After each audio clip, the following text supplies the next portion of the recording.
This episode is brought to you by Chantel Brown, licensed broker here in the state of Oregon and Washington. ChantelBrown.coldwellbankerbain.com to learn more. Welcome back to the show, ladies and gentlemen, boys and girls, heroes and villains. I know your time is precious, so we're going to get right into today's show. In today's show, the big idea is Iris Briand, RDN. What is an RDN? A registered dietitian nutritionist is a food and nutrition expert who has met academic and professional requirements, including earned a bachelor's degree with coursework approved by the Academy in Nutrition and Dietetics, Accreditation Council in Education in Nutrition and Dietetics. Today, I want to welcome Iris Briand to the show. And before she comes on, the theme of today is how can we enhance natural energy levels with food and nutrition?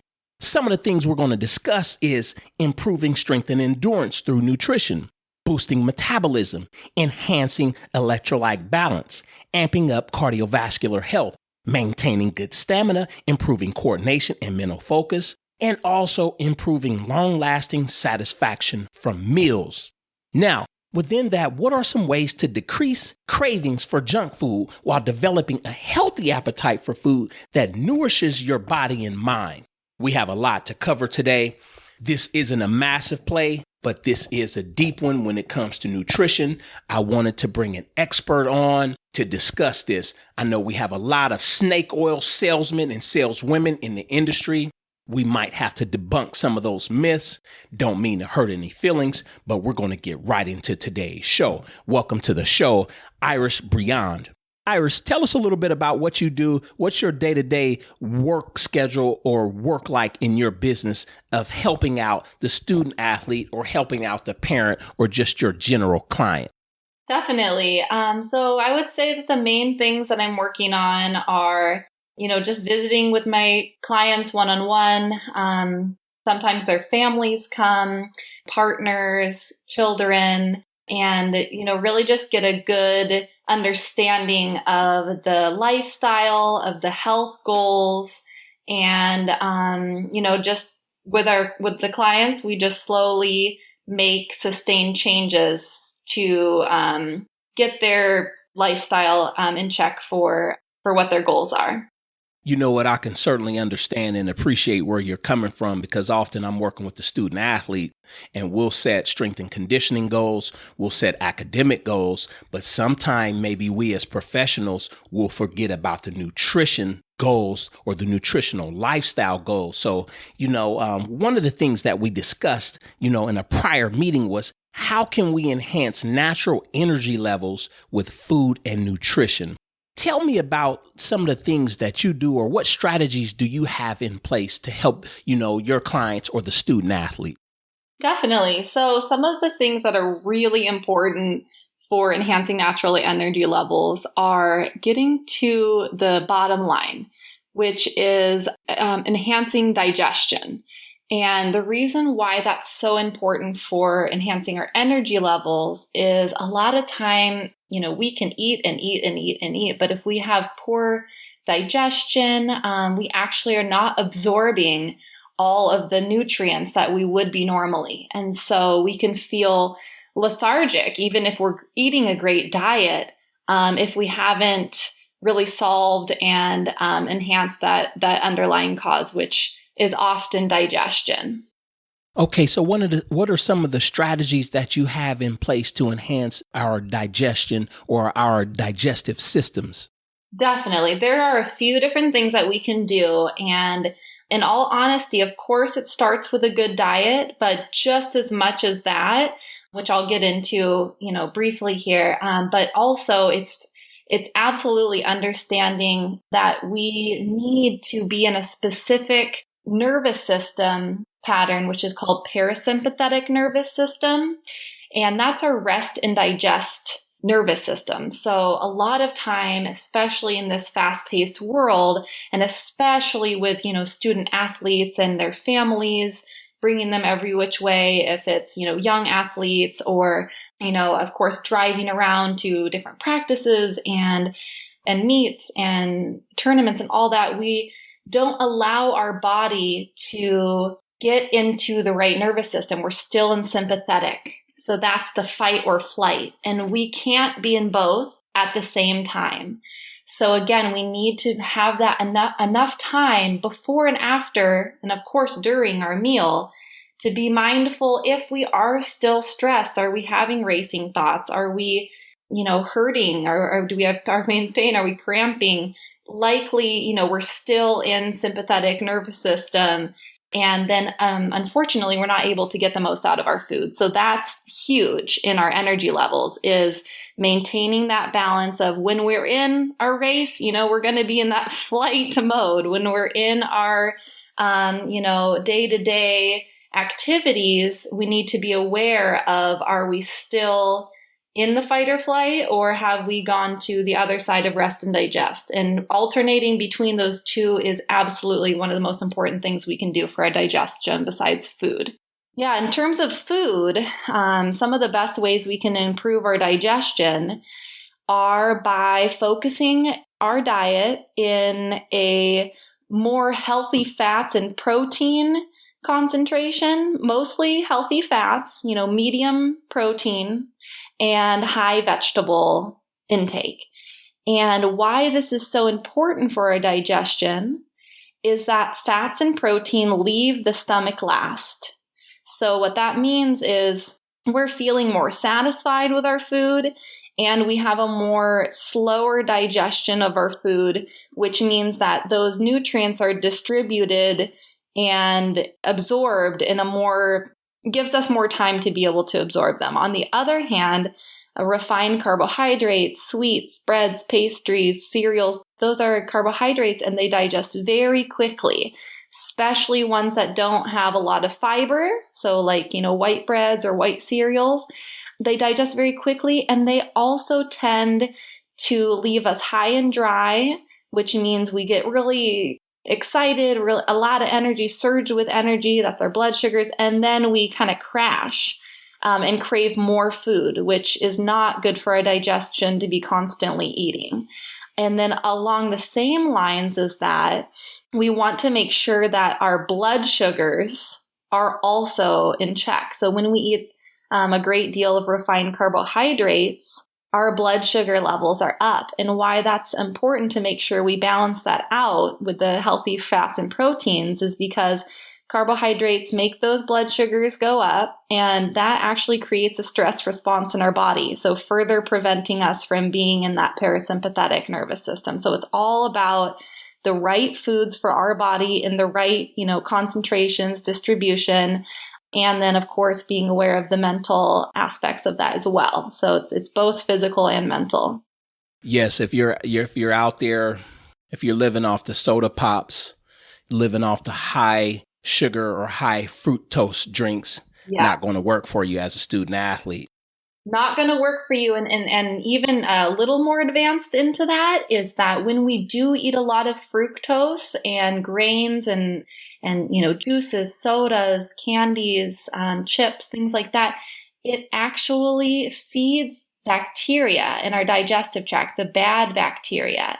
And that also can really decrease our digestive function. It can cause, bloating, gas, burping, constipation, or loose stools. And we definitely don't want to be, doing that to our system. So again, the other disadvantage to a diet high in the, sugars and fruity drinks and things like that is that it does feed those bad bacteria, which we've been learning all about probiotics. Well, that kind of feeds the other guys, the bad guys, and those are what lead to digestive issues along with further food cravings. So yeah, that's something about that. Yeah, what you're saying, it makes perfect sense because I've also been in the gym with my athletes from time to time and just wondering what the hell they were eating before they came in, because the next thing you know, we could be listening to some music and then they just break wind. So I'm sure that they were consuming something that caused them to get bloated or caused that bacteria to increase to affect them, in a way of giving them gas. Absolutely. And that happens all the time, and especially important for athletes who are absolutely needing all their energy and endurance and stamina they can get if they're now also, their body is putting a bunch of energy into their digestive tract, into their intestines to try to solve this issue. That's going to take away from those natural energy levels and performance abilities. Iris, I've been waiting to ask you about boosting metabolism. And the reason why I want to discuss this is I'm working with an athlete right now. And, he's an offensive tackle in football. So he's one of the bigger guys that's playing on the offensive line. And he's let his weight balloon to 396 pounds, where the school that he's at, they have essentially released him from the team because they would like him at 350 pounds. And if you know who I'm talking about, and if you're going through something similar, you really want to have your pad and pencil out and take some notes, because Iris is already touching on some of the mental and psychological dynamics and social dynamics of proper nutrition. How do you boost the individual's metabolism who might be 40 to 50 pounds overweight and do it safely while they're trying to lose some weight anywhere over the next 60 to 90 days? That's a really good question. And, there are a lot of ways to be able to boost your metabolism over a quick amount of time. Not necessarily one day, but absolutely within a few weeks to months. We can get that metabolism to be increased and to be more efficient. And some of the ways we can do that, simple ways, are using virgin coconut oil, which enhances thyroid health. Thyroid regulates our metabolism, hormones, and energy levels. So one of the main things that I'm recommending to my athletes, as well as to people who live a high activity lifestyle, like moms and parents alike, are benefiting greatly from using virgin coconut oil. Again, that helps to boost our metabolism through enhancing our thyroid health. So there's other benefits of it as well. Now, are they cooking with the coconut oil, or are they heating it up and are they drinking it, taking teaspoons, or making stir fries with it? How would you recommend that the use of coconut oil on a day-to-day basis? That's a great question. So what we can be doing is swapping out our traditional vegetable oils for the coconut oil in baked goods, in sautéing vegetables, in roasting vegetables. We can also just take a teaspoon or less, starting off with less is always best to test out your system. So, even half a teaspoon, adding that to your coffee. That's a new trend now, the bulletproof coffee with virgin coconut oil or a little organic butter. And, that's also a great way to include it because it melts right there in the coffee. You can also just melt it and take a little bit. And another amazing way to take it is to mix a bit of turmeric, cumin, and cinnamon.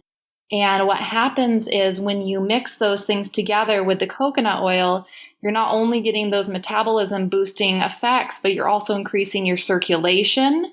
And also it has a lot of anti-inflammatory benefits. That's typically how I recommend to take it, along with swapping out those more refined oils that we typically use for cooking. And I would say, along those same lines, actually, one of the most other beneficial things we can be doing for boosting our metabolism is taking those oils out of our diet, avoiding, the soy oil, vegetable oil, canola or safflower oil, any hydrogenated oils, even corn oil and sunflower oil. Those are all actually detrimental to our thyroid, therefore lowering our metabolism. You know what? I really appreciate the information that you're sharing with us, Iris. I might have to create an exam out of this for some people because you're delivering some great information. It's very simple. All you have to do is listen to what this woman is telling you, take some notes, and then you can start applying things today. You can learn more about Iris at soulfoodnutrition.com. I know I'm jumping the gun, but she's delivering some incredible information right now. Actually, that's soulfoodnutrition.com. So that's SOL foodnutrition.com. You can also reach out to her at Iris. That's IRIS at soulfoodnutrition.com. I really appreciate you coming on, Iris. I want to get into enhancing electrolyte balance. You know, we're in the middle of the summer, lots of football training, lots of spring training going on, almost getting into fall training camp. It's hot out. Athletes often get dehydrated. I know how lacking electrolytes can affect the student athlete. So let's talk about, how do we enhance electrolyte balance? Again, that's a great question. I would say the number one thing we can be doing is swapping out the kind of salt that we eat. And why that is because we want to make sure that we have all of the electrolytes balanced. So that's NaCl or salt, sodium chloride, we have potassium, calcium, and magnesium. And what happens is we tend to have an overabundance of NaCl, of sodium chloride. And furthermore, not only do we have an abundance of it, an overabundance, which can dysregulate our balance there, but also what happens is we have a taxing effect on the kidneys, because the salt typically that we use, table salt, is bleached with chlorine. It's been kiln dried to thousands of degrees temperature. And oftentimes they add anti-caking agents and other substances to the salt. So it's highly refined. Our body no longer recognizes it as a healthy substance. And it's very hard on our kidneys, which tends to cause us to have dehydration. So I would say, again, that's one of the main things, is using real salt. That's a brand of salt. And real salt is unrefined, unbleached, and it's dried in the sun. So it is an amazing product out there. It's fairly inexpensive and widely available at this point, especially here in the Pacific Northwest, where we have, a great deal of health food stores and even, Fred Meyer and other grocery stores are carrying that product now. So I would say that's one thing we can do, along with making sure we have that balance with the other electrolytes. And we can do that through consuming a diet rich in potassium, calcium, and magnesium, along with our NaCl. And so some of the things we can be doing for that in terms of the potassium and magnesium are avocado. They have actually twice the amount of potassium as banana. So many people think of bananas, but those are high sugar, and that's fine every once in a while, but the avocado has twice as much potassium and has those healthy fats to keep us nourished and our brain focused and our energy levels up. So that's an awesome one to be doing, is adding avocado, coconut water for potassium, watermelon, snacking on things like celery, peppers, carrots, sugar snap peas, as well as other fruits like peaches, oranges, kiwis, just to name a few. And then in terms of our calcium, that helps nerve conduction and helps to enhance our bone health. And you can get calcium from more than just dairy. There's a lot of vegans out there, people who are lactose intolerant or have issues with casein, one of the proteins in dairy. And you can absolutely get your calcium from other ways, like dark leafy greens have high calcium concentration. Things like broccoli, bok choy, chard, Swiss chard, arugula, those all have great concentration of calcium, along with almonds and a couple other nuts and seeds. And then with magnesium, you can also find that with the dark leafy greens, as well as the avocado, like things like spinach, kale, and then also banana. And so any of those foods will also inherently have a great deal of water. So we want to make sure, another crucial point is that we oftentimes recommend water, more water. Well, actually, as beneficial as water is, we need to be sure we're not flushing out our electrolytes with drinking too much water. And so what we can do to counteract that, because of course we want to stay hydrated, is to include those watery fruits and veggies, things like cucumbers and celery and peppers and, oranges. All of these are wonderful hydrators and have a, 50 to 90% water concentration. So that's a way to preserve that balance. Wow. If you're listening to this right now, I need you to go to iTunes, subscribe, rate, and review. My goal with this podcast is always to bring the best coaches, motivators, and influencers onto the show. This is a 5-star show. I know you know this. Don't be the person who gives this show here a 4 stars, 3 stars, 2 stars, or 1 star. Iris is delivering some high-powered information. Not going to digress too far. I really appreciate you guys, you listeners. Stay with me. We're going to keep going into the future, but we have more to discuss. Again, this isn't a massive play, but it is a deep one, as you can see right now. Now, Iris, what are some things that we can do to amp up our cardiovascular health through nutrition? So with the heart, that is one of the main things we also focus on with my athletes, because we need to make sure that we have proper circulation for our performance. And some of the things that we can do for that, simple things, are a diet rich in antioxidant foods. And that helps to repair the cardiovascular system. Our heart health is all about circulation. So good circulation of the vessels and the heart itself acts as a powerful muscle. And that heart pumps the blood all the way to our tips of our fingers and our toes.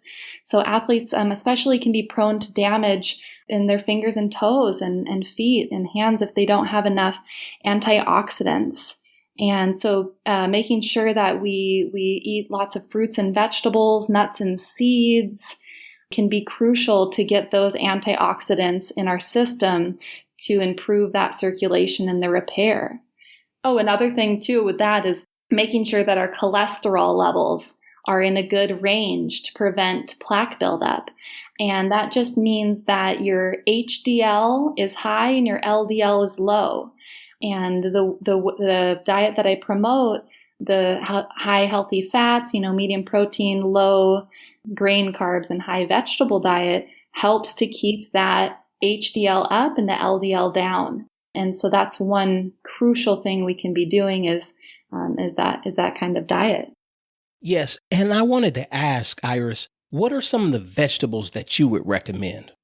I would recommend the whole range of colors. So, greens, reds, purple. So anything like broccoli is great. Steamed broccoli is one of the quickest things we can do for, lunch or dinner. Steaming up kale or chard or spinach and adding that to an omelet or a quiche or something like that. We can do greens, mixed green salads, baby greens or butterleaf lettuce with cucumbers, sliced peppers, shredded carrots. Those are all wonderful. In terms of snacking, I think it's really important to just prepare your snacks ahead of time. And so the night before, the morning before, slicing up things like, bell peppers, cucumbers, sugar snap peas, carrots, celery, anything like that. And, using those with some nut butters or seed butters or different dips. You can make peanut sauce or, other vinaigrettes and be able to have those as a snacking tool at your fingertips. Sure. You know what, Iris, we're getting into the fourth quarter. What are some foods that we can consume to improve coordination and mental focus?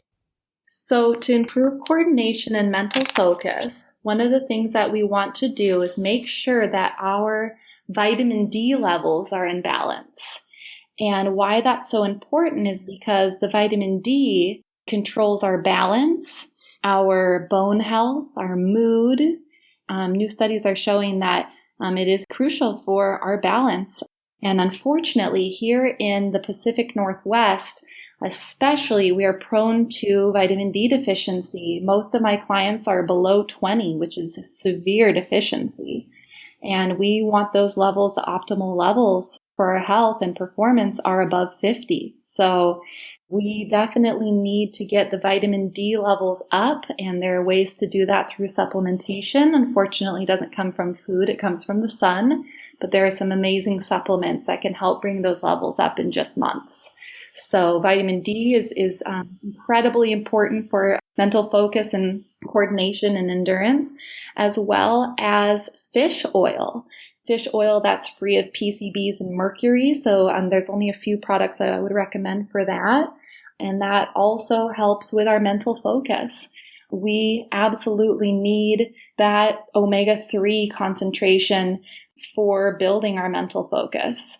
And oftentimes we don't get that through our diet because there's only a few sources of omega-3s. So oftentimes I will recommend, it's one of the only supplements I do recommend is fish oil, but very high quality fish oil that is free of contaminants. And then another way that we can improve that coordination and mental focus is through decreasing our aluminum and Teflon exposure. And that will be through aluminum cookware and Teflon coated pans and pots. And that's because aluminum is very toxic for the body as well as Teflon. And aluminum does not filter through the body. It gets lodged in our brain, actually. And so it's disruptive for our cellular health, and it does disrupt our mental focus. So, getting high quality pots and pans from stainless steel or cast iron is crucial, and tossing out those old or even new aluminum Teflon pans is going to be very important for that progression with maintaining mental focus and improving. Excellent. Iris, what are some ways to decrease cravings for junk food? So that one is pretty extensive. There are a lot of ways that we can decrease the cravings for junk food while developing a healthy appetite for food that nourishes our body and mind. And some of those ways are, again, concentrating on including those healthy fats and proteins with veggies in your meals and all of your meals. Of course, at breakfast, maybe we don't want veggies, but we can include the fats and proteins with yogurt or other things. So that's the first one, is including fats and proteins with all of our meals. I'll discuss why that's so important here in a moment. Another reason is to decrease fructose from juices, sweetened drinks, high fructose corn syrup, candy, soda, sweets, cookies, canned fruits, and even overconsumption of high fructose fruits, as well as decreasing those breads, pastries, crackers, pastas, rice, etc. So what happens with that is that grains and fructose turn off our body's natural ability to tell us that we're full. That's via the hormone leptin. So we crave more food. When we eat those foods, especially we crave the sweets and refined grains because the leptin is actually the one that tells us that we're full. So it turns it off, and we no longer know we're full. So even though we're physically full, we still crave more food. So with that, pasta, rice, breads, and things like that can be thought of as treats instead of something that we need to have every day. So the less grains, the message is really the less grains and sugars we eat, the better off we'll be. The ideal is doing a cyclic diet, alternating the ketogenic and glucogenic pathways. So, doing glucogenic for a few days and then ketogenic for a few days when we're on our recovery days, and then the glucogenic when we're on our more intense training and competition days. So ketogenic is using fats for brain fuel, and glucogenic is using glucose for fuel. And this is explained by multiple doctors, Jeff Volek, as well as Dr. Mercola and others who specialize on high-fat and low-carb diet in affecting health and athletic performance. And in one of his books, he states that ketones have a similar structure to branched chain amino acids, and those can be very helpful in building muscle mass. So that's another benefit of that. So when we eat starchy carbs, of course, every once in a while we're going to do that, and we can balance those out by including them again with proteins, healthy fats, such as nuts and seeds and veggies. Yeah, so when you do go for a craving, when you have a craving, you can simply focus on those healthy fats and protein choices, such as a handful of nuts, in place of reaching for the starchy carbs and sweets. Your body will then be sent into a more balanced state over time and will decrease those cravings. And figuring out your intuitive eating to find out your most optimal carb intake level for your personal needs is the ideal. Before we close out, we're getting into the 2-minute drill. So I got a couple questions for you, statements and comments, and I just want you to respond to them, Iris. In our 2-minute drill today, I want to ask you, what's your favorite quote? Oof, I don't know. My favorite quote. I don't have one at the moment that I can think of. Okay, book recommendation. Book recommendation. I would recommend The Grain Brain. Iris, what I want you to do before we close out is, how does my audience get a hold of you? What are the different ways to where we can learn more about you and your brand and your profession and what you love to do? Definitely. So a simple way would be just visiting my website, which you mentioned before, but it's just soulfoodnutrition.com, and that's soul like the sun in Spanish, SOL. There you'll be able to find more information on recipes, food preparation videos, and other radio interviews, as well as my services. So, we talked about that nutrition coaching program for athletes and their partners and even families who can join the session for no additional charge, as well as the interactive nutrition workshops with a meal sampling. And those can be hosted at the convenience of your home, workplace, or even at gyms, athletic clubs, universities, and wellness clinics. And you can see, more of my experience on that, and if that would be something you would like to host or organize. Excellent. You've heard it here first. Today, we cover some outstanding topics regarding food and nutrition, from eating right to improve strength and endurance, eating right to boost your metabolism, eating in a certain way to enhance electrolyte balance. We've also discussed eating right to improve coordination and mental focus. Not going to go into great detail. Just please listen to the show. Listen to it 3 or 4 times if you have to. There is a lot of valuable nuggets and jewels in here. Iris, I really appreciate you coming on. The time has been well spent.